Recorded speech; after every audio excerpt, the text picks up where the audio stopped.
Isn't that cutting off? I'll start. A teensy weensy bit at the top, but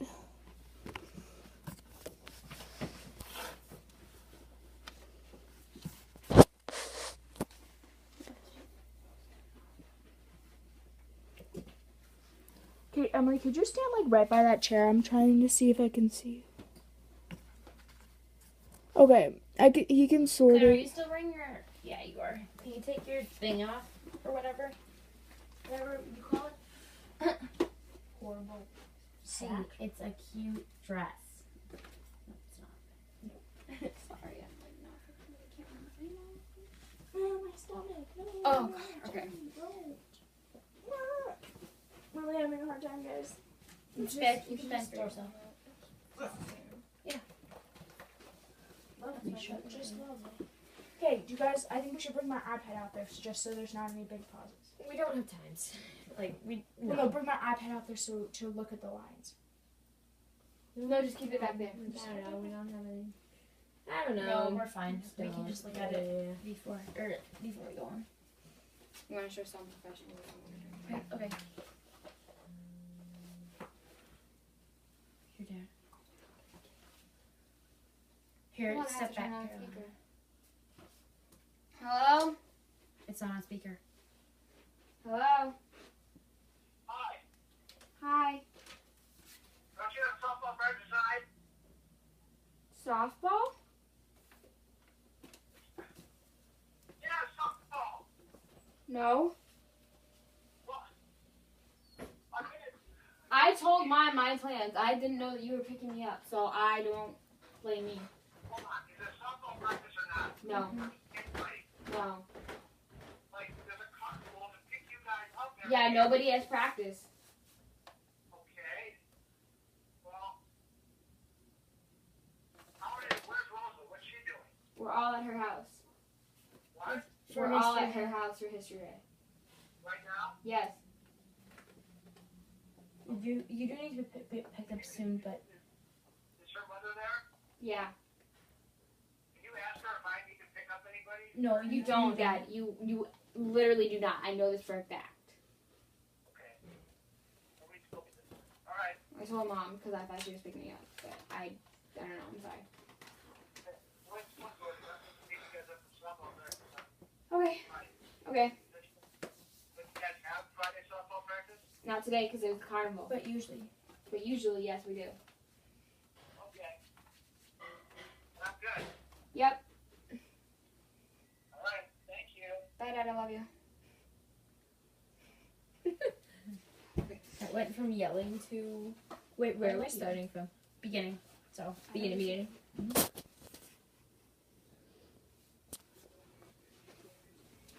You start? Yes. Hi, I'm Rosalie Kurtz. I'm Emily Sardvenick. And I'm Claire Weissman. And I'm Carolina Schuster, and this is our performance of Safe from Harm, the first domestic abuse shelter in the nation.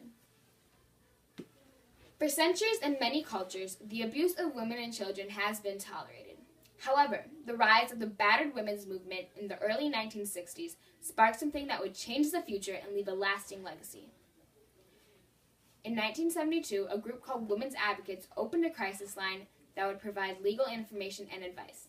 But by 1973, they had recognized the need for a physical sanctuary where women could go and be removed from potentially life-threatening situations. Women's Advocates opened on October 11, 1974, and since then over 1,500 other shelters have opened all across America by following the leadership of Women's Advocates. The Domestic Abuse Act and the Shelter Appropriation Act is the mark that Women's Advocates left on paper. But a different legacy can be found in the hearts and minds of every woman and child saved from domestic abuse.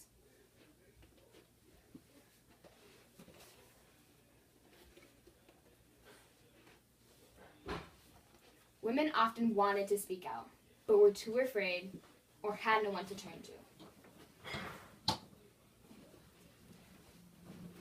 It is now the early 1970s and times are changing. The second wave feminism movement has just begun to bring attention to legal inequalities and domestic violence. A group of women were inspired by this movement and are now meeting regularly to discuss what they can do for the women in their state of Minnesota. These women would soon be known as the founders of women's advocates.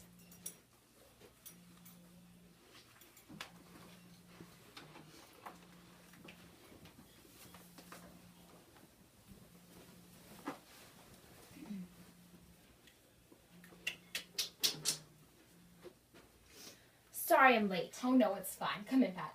Coffee? Yes, please. Monica, of course I agree with you saying It's that. just getting ridiculous, Sharon. Women are abused daily, but what has the U.S. done about it? One rape crisis center in California. Is that supposed to help the thousands of women abused on the other side of the country? Monica, calm down. We all agree with what you're saying. At least more people are aware now. That's an improvement. That's true, Sharon. Women are gaining rights, too. I heard that they can divorce now. I heard about that. Isn't it amazing? However, we should get back to the matter at hand. We need to focus locally. What can we do to help abused women here? What about a crisis line? Those have been popping up everywhere. We could even run it out of our own homes, at least until we find someplace better. The only crisis lines I've heard of barely know how to counsel abused women, much less advise them on legal matters or anything like that. Well, I like the idea of a crisis line, but how can we ensure that it will be effective? Oh, come on. We don't know the basic structure of a crisis line. We just have to add to it. What if we give genuine legal advice?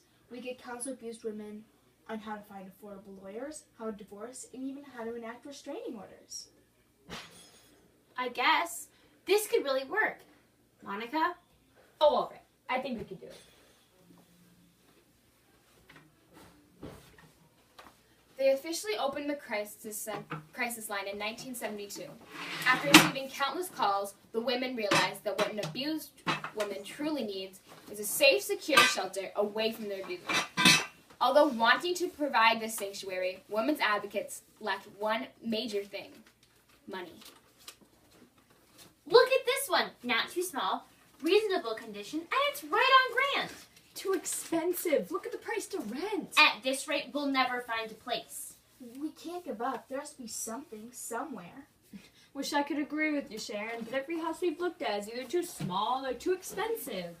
I don't know how we could even keep a shelter running, even if we had somehow managed to scrape enough together to buy one. Pat, Monica, listen to this. The Bush Foundation heard about our dilemma and they're willing to give us $1,000 for the down payment on the house. They would really do that? They would. I heard about the Bush Foundation. Aren't they the group that financially supports good causes? They are. This is exactly what we need. The Bush Foundation gave the women the push they desperately needed to get started. However, the women soon realized that that money wasn't the only problem standing in their way. I think this is it. 584 grand? Well, this is a nice place. Nice, yes, but will it be big enough to house all the women who need shelter? We could always fix it up. With what money, though? The Bush Foundation only gave us enough for the down payment on the house. I don't know where we'll get the money to make improvements or repairs when the time comes. I've been thinking, what if we send letters off that explain our situation? We could even ask for funds in the process. Well, that's an idea.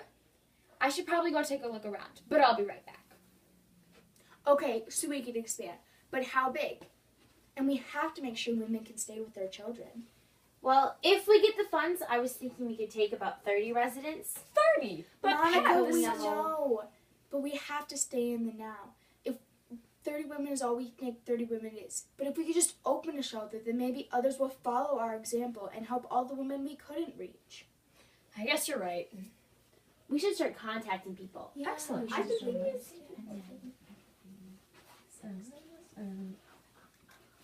The house was small and needed many improvements over the years. However, with contributions they got from their sponsors, such as the St. Paul Police Department and the University of Minnesota, they were able to make such changes. Construction began in 1975 when they bought the house next door and converted the basement into a playroom for the children. The house was small and needed many improvements over the years. However, 584 grand would soon be known as the first domestic abuse shelter in the nation.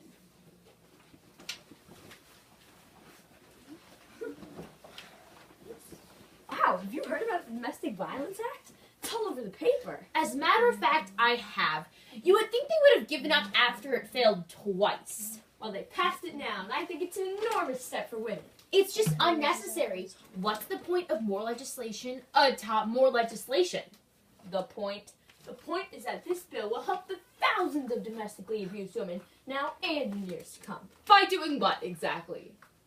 Well, the reason the act was put in place was that women who were not filing for a divorce could still take legal action against their abuser. Don't you think that is enough of a reason to support it? No, I don't think so, because domestic abuse is a private issue and should not be discussed openly. Yes, it should. The article mentions that too. If it's not talked about, then who are the women going to talk to? Their abusive husband? Maybe you should read the article before you form accusations. Fine. The Domestic Abuse Treatment and Prevention Act of 1977. I still don't see what women's advocates has to do with all of that. They pushed for it the most. Read the article. Plus, their supporters helped the word get out. Without the creation of their shelter, first in the nation, I'll remind you, it's likely this would never have happened at all. Fine. Glad you see it my way.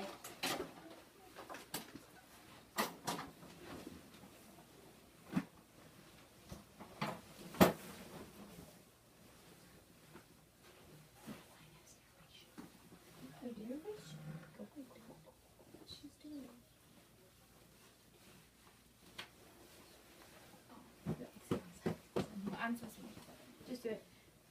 The other legacy of women's advocates can be found here, in the healing women within the shelter and the confident women leaving it.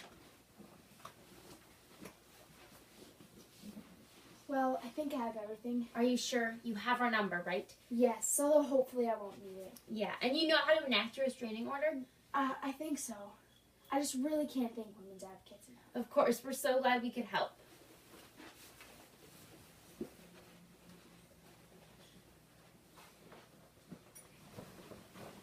Many shelters after women's advocates took their statistics, improving as they went.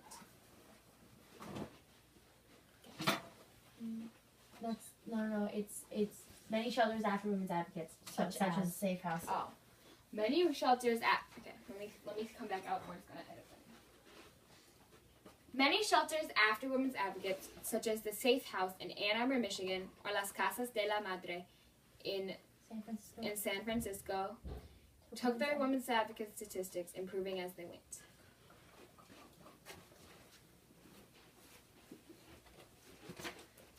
One in 4 women have experienced domestic violence in their lifetimes. More than 4 women and 1 man are murdered each day by their intimate partner. Women's Advocates was the first domestic abuse shelter in the nation. Now there are over 1,500. Abuse will never go away, but it can get better. I started to read about self-esteem and positive affirmations. Finally, I began to see the reality of what was happening. Good friends and family were helpful as well. My name is Catherine, and I was saved by the Domestic Abuse Center. Finally, enough was enough, and I left. I found that I really was so much happier. My name is Kaz. I saved myself. I had built a network of friends in this community. He is not going to beat me again. I am no longer afraid, have self-esteem. I have worked hard to get where I am, and I'm proud of what I've achieved. My name is Jane. I was saved by the Salvation Army.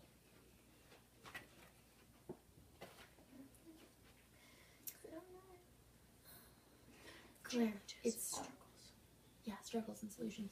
There Many struggles. are many struggles when it comes to creating a shelter. Women's Advocates was not only the first to overcome these struggles, but the first to also record their solutions.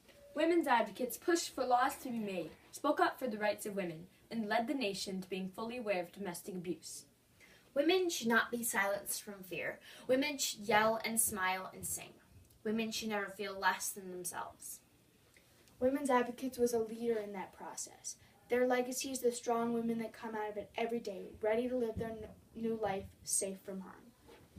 Oh my God. Should we do it again? I think we should definitely We don't do have it. time. We have